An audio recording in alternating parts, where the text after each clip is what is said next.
Hello friends, पिछले lecture में हमने पढ़ा था रेनेसां को, उसके कैरेक्टरिस्टिक्स को।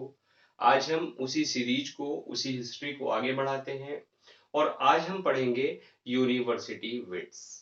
फ्रेंड्स, ये भी रेनेसां के अंतर्गत है और चूंकि एक लेंदी टॉपिक है तो इसीलिए हम इसको यहाँ डिस्कस करेंगे। और क्या है friends university wits?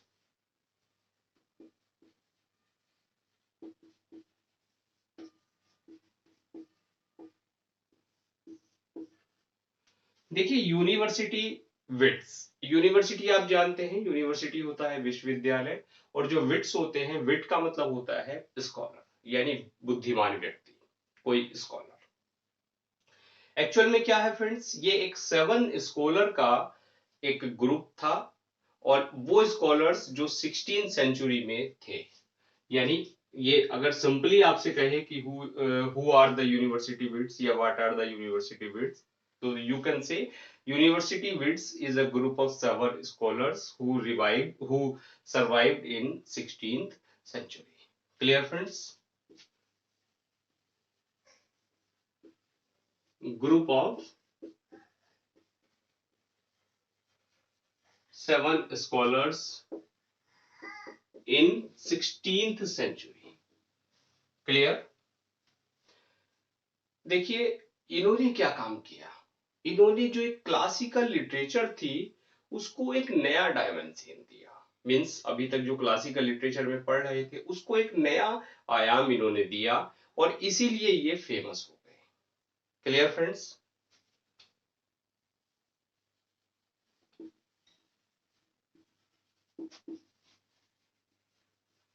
gave new dimension to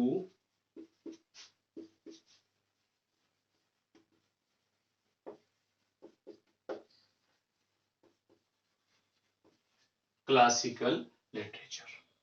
clear? और इसमें कौन कौन थे? सबसे पहले अगर नाम आता है वो आता है क्रिस्टोफर मार्लो।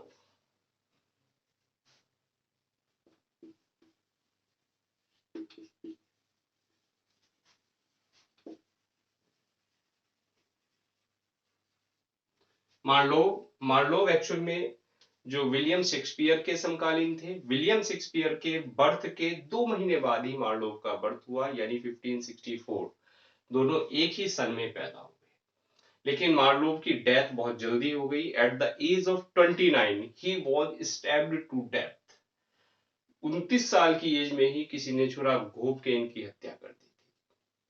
और एक 29 साल का लड़का जो लिटरेरी आउटपुट दे गया उसको हम आज तक पढ़ रहे हैं, तो इसी से आप इनका योगदान समझ सकते हैं। Clear friends? दूसरे थे रॉबर्ट ग्रीन।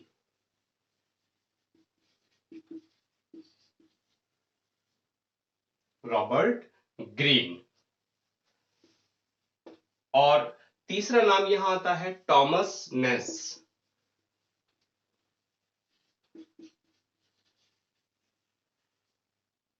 ये तीनों लोग, ये क्या थे फ्रेंड्स, ये एक्चुअली कैम्ब्रिज से ग्रेजुएट थे। देखिए, इनको यूनिवर्सिटी विट इसलिए कहा जाता है क्योंकि ये यूनिवर्सिटी से पढ़े हुए थे। ये या तो ऑक्सफोर्ड से थे या कैम्ब्रिज से थे। मींस इन दोनों ही यूनिवर्सिटी से ये लोग पढ़े हुए थे। कुछ कैम्ब्रिज से थे, कुछ ऑक्सफोर्ड से थे, और एक यूनिवर्सिटी विट ऐसा था जो दोनों में से किसी भी यूनिवर्सिटी से नहीं पढ़ा हुआ था, लेकिन उसकी बुद्धिमत्ता का लेवल इतना बड़ा था कि उसको इन यूनिवर्सिटी विट्स के साथ में प्लेस दिया गया। Clear friends? तो वो कौन था, आप तब तक गैस कीजिए, मैं यहाँ बताता हूं आपको। मार्लो, ग्रीन एंड नेस, ये कहां पढ़े? ये कैम्ब्रिज से ग्रेजुएट थे। जॉन लिली,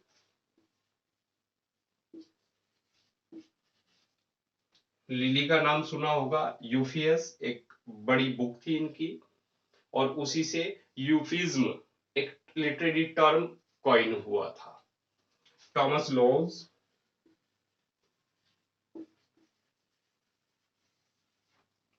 लिली, लॉज और पील, जॉर्ज पील, ये तीनों लोग कहां से थे? ये तीनों लोग थे फ्रेंड्स ऑक्सफोर्ड यूनिवर्सिटी से ग्रेजुएट थे।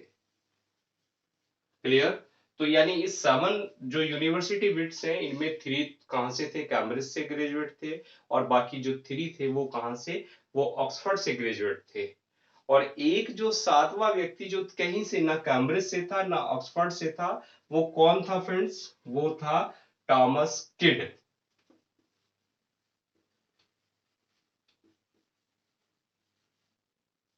क्लियर, ये कहीं से भी ग्रेजुएट नहीं थे। चलिए अब हम यूनिवर्सिटी विट्स में कुछ और इंपॉर्टेंट क्वेश्चंस यहां हम आपको बताते हैं। देखिए बात जॉन लिली की अगर हो रही है,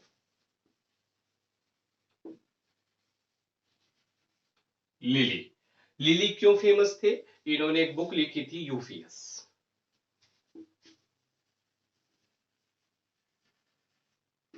क्या फ्रेंड्स, यूफियस।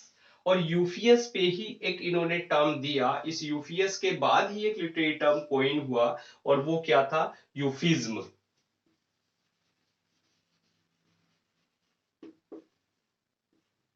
EUPHUISS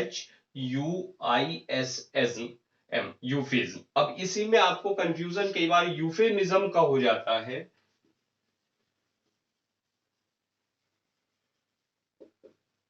तो ये भी आप बड़े ध्यान से समझ लीजिए कि जो यूफेमिज्म है ये अलग टर्म है, और जो यूफिज्म है ये अलग टर्म है।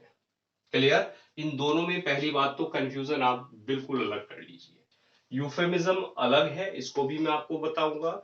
और जो यूफिज्म है, ये क्या है यूफिज्म, एक्चुअली जो यूफिज्म है इसमें क्या है फ्रेंड्स, ये एक ऐसा प्रोज स्टाइल है जिसमें जो लिटरेरी डिवाइसेस हैं, चाहे वो एलिट्रेशन हो या एंटीथेसिस हो, उनका राइटर बहुत ज्यादा यूज करता है। Means excessive use of literary devices as antithesis और एलिट्रेशन एटसेट्रा। बात क्लियर हुई। और ये क्या है, एक प्रोज स्टाइल है। अगर यूफिज्म की बात करें तो ये क्या है, एक प्रोज स्टाइल है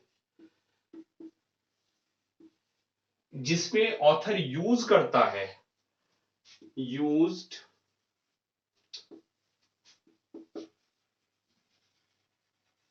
literary devices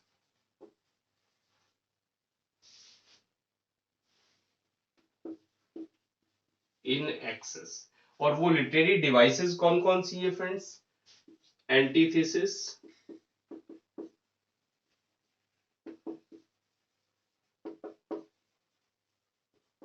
alliteration etcetera.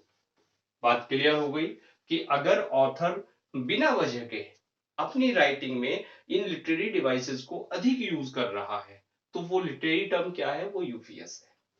Clear friends, अब बात आ रही होगी फिर यूफेमिज्म क्या है। चलिए इसको भी मैं अभी साथ साथ क्लियर कर देता हूं। यूफेमिज्म क्या है फ्रेंड्स, हालांकि टॉपिक तो लिटरेरी टर्म्स का है, लेकिन चूंकि अभी साथ साथ है तो साथ साथ आपको कंफ्यूजन भी इन दोनों में जो अंतर है वो भी आपको क्लियर हो जाएगा। यूफेमिज्म क्या है फ्रेंड्स, यूफेमिज्म की अगर हम बात करें तो यूफेमिज्म क्या है, innocuous,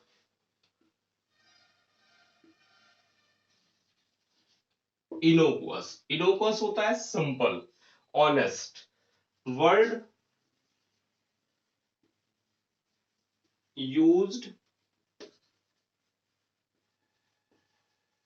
in place of offensive. Actually क्या है फ्रेंड्स, जो ऑफेंसिव वर्ड्स हैं और ऑफेंसिव वर्ड्स का यूज ना करके हम कोई सिंपल सा वर्ड उसकी जगह हम यूज करते हैं, तो वो क्या है, वो यूफेमिज्म है। जैसे आप ये समझ ले इसको, अगर एग्जांपल में इसका दूं, तो अगर हम कहें he was dead, he was dead, क्या है, वह मर गया। क्लियर फ्रेंड्स, अगर हम इसको डेथ को, डेड को अगर हम ये ना कहें, और अगर हम कह दें ही वॉज नो मोर, तो देखिए वर्ड कितना हल्का हो गया, ही वॉज नो मोर। लेकिन जो दोनों का मीनिंग है वो मीनिंग क्या है, सेम है। क्लियर, तो ये क्या हो गया, ये नीचे वाला जो एग्जाम्पल हो गया ये यूफेमिज्म का एग्जाम्पल हो गया। मीन्स बिल्कुल सिंपल वे में आप ऐसे समझिए, किसी भी ऑफेंसिव बात को, किसी भी टैबू को सिंपल वर्ड्स में कहना, ऐसे वर्ड्स में कहना जो प्लीजेंट हो। क्लियर, अनप्लीजेंट ना हो, वो क्या कहलाता है, वो यूफेमिज्म कहलाता है। क्लियर है फ्रेंड्स? और इसको आप ये कह सकते हैं, अगर हम इसके इस यूफेमिज्म का शाब्दिक अर्थ देखें तो एक्चुअली ये एक ग्रीक वर्ड है, और इसका जो मीनिंग है वो क्या है, फेयर स्पीच। अब यहां से और आपको क्लियर हो जाएगा क्या है friends, fair speech. Friends Renaissance के दौरान या यूनिवर्सिटी विट्स के दौरान इस सेंचुरी में जो इंपॉर्टेंट घटनाएं थी वो तो मैंने आपको बता दी, लेकिन साथ साथ उसमें से और कितने क्वेश्चंस निकलते हैं जो हमारे एग्जाम्स के लिए बड़े इंपॉर्टेंट हैं, उनको मैं पॉइंट वाइज आपको बताता चलता हूँ। और इसमें मेरा सजेशन ये है कि जो भी मैं बताऊं उसको आप अगर नोट डाउन कर ले, पेन डाउन कर ले, तो वो आपके लिए बेटर रहेगा। क्लियर? वहां से आपको साथ साथ लर्न हो जाएंगे, और अगर वो नहीं चाहते तो कम से कम वीडियो को आप 2 बार देखें, तब भी आपको सारा लर्न हो जाएगा। इसमें चलिए नोट करते हैं हम, जो फर्स्ट कॉमेडी है वो कौन है, पहली कॉमेडी कौन सी बुक थी, किस बुक को पहली कॉमेडी कहा जाता है। और फ्रेंड्स अगर वो थी, उसका नाम आपको याद हो तो मैं बता दूं, वो क्या है, Ralph Roister Doister by Nicholas Udall. Ralph Roister डॉस्टर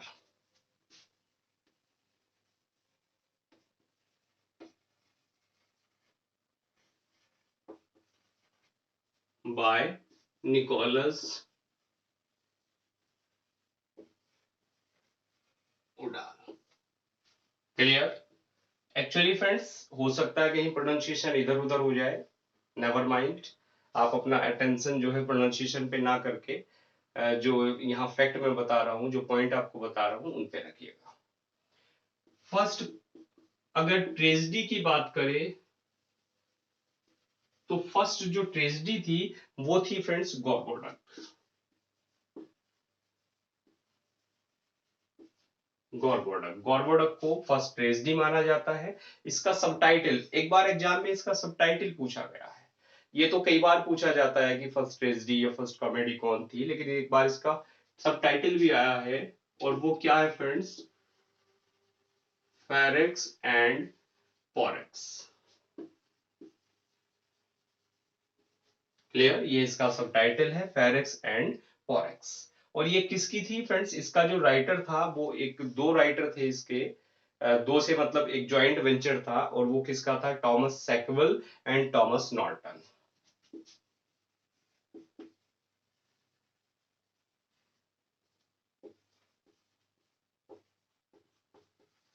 Thomas Sackville and Thomas Norton.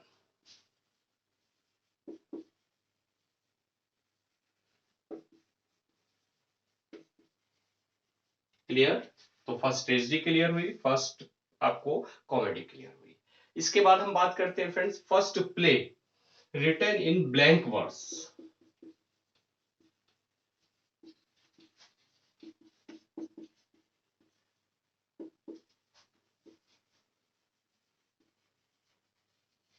Blank verse में पहला प्ले कौन सा था जो लिखा गया, वो फ्रेंड्स यही था गॉर्बोडक। जो गॉर्बोडक प्ले है वो क्या था फ्रेंड्स, फर्स्ट ट्रेजेडी थी, और फर्स्ट प्ले था जो ब्लैंक वर्स में लिखा गया। चलिए एक क्वेश्चन आता है कि फादर ऑफ रेनेसा किसे कहा जाता है।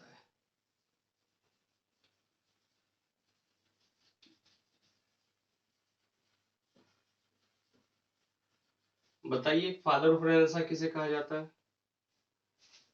ये कहा जाता है फ्रेंड्स चौसर को।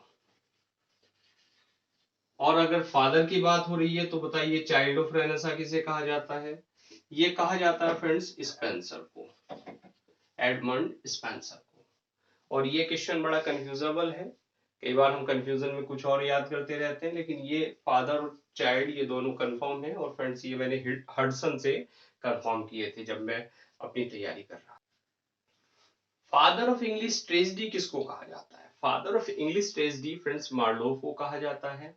और किसने कहा, एसी स्विनबर्न ने मार्लोव को कहा।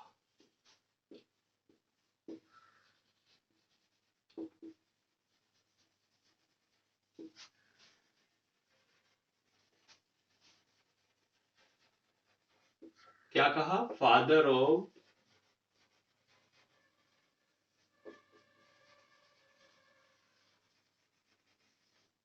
ट्रेजेडी। Clear friends? और कैसी ट्रेजेडी? English tragedy.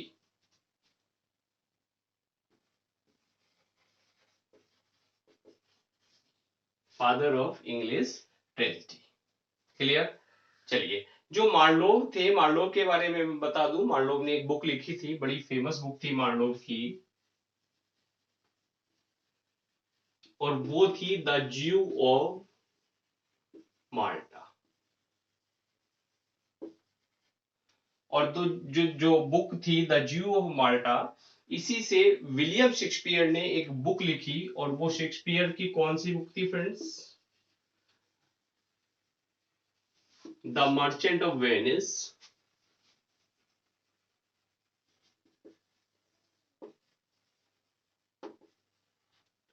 और मर्चेंट ऑफ वेनिस में भी स्पेशली एक कैरेक्टर था शाइलॉक। वो कहां से डेराइव किया था? वो ये जियो माल्टा से ही लेकर आए थे। यानी यू कैन से द जियो ऑफ माल्टा का एक एडेप्टेशन है, वो क्या है? The merchant of Venice. Clear?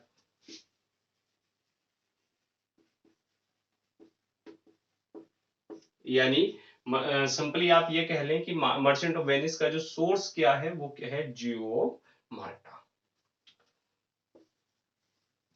Robert Greene जो थे, उनको क्या कहा जाता है? Master of plot construction. Robert Greene, master of plot construction. Master plot construction किसको कहा जाता है? रॉबर्ट ग्रीन को कहा जाता है। और फ्रेंड्स, शेक्सपियर ने एक टेक्निक यूज की थी, और वो टेक्निक क्या थी? जो हेमलेट में एक एक्सपेरिमेंट शेक्सपियर ने किया था, और वो क्या था?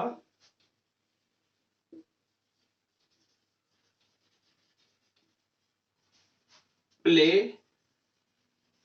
With in play. क्लियर? जो प्ले के अंदर एक प्ले, यानी इस प्ले में, हेमलेट में एक प्ले हुआ था, और वो क्या था? उसका नाम था माउस ट्रैप।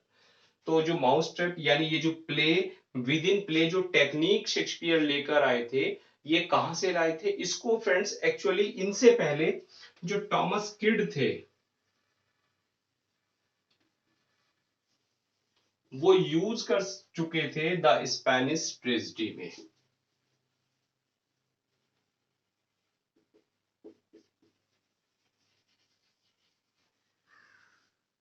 और मैं बता दूं, जो स्पेनिश ट्रेजेडी में फर्स्ट टाइम ये टेक्निक यूज हुई थी, प्ले विद इन प्ले। यहां स्पेनिश ट्रेजेडी में टॉमस किड ने यूज की, बाद में ये यूज की शेक्सपियर ने। That's clear friends? University wit और इंपॉर्टेंट क्वेश्चन पढ़ते पढ़ते टॉपिक आई थिंक 20-22 मिनट का हो गया होगा। और चलिए, आज का टॉपिक, आज का लेक्चर यहीं फिनिश करते हैं, और नेक्स्ट लेक्चर में हम डिस्कस करेंगे एलिजाबेथन एज। फ्रेंड्स, चैनल पर फर्स्ट टाइम आए हैं तो क्या करना है? You have to subscribe the channel. And now, thanks for watching.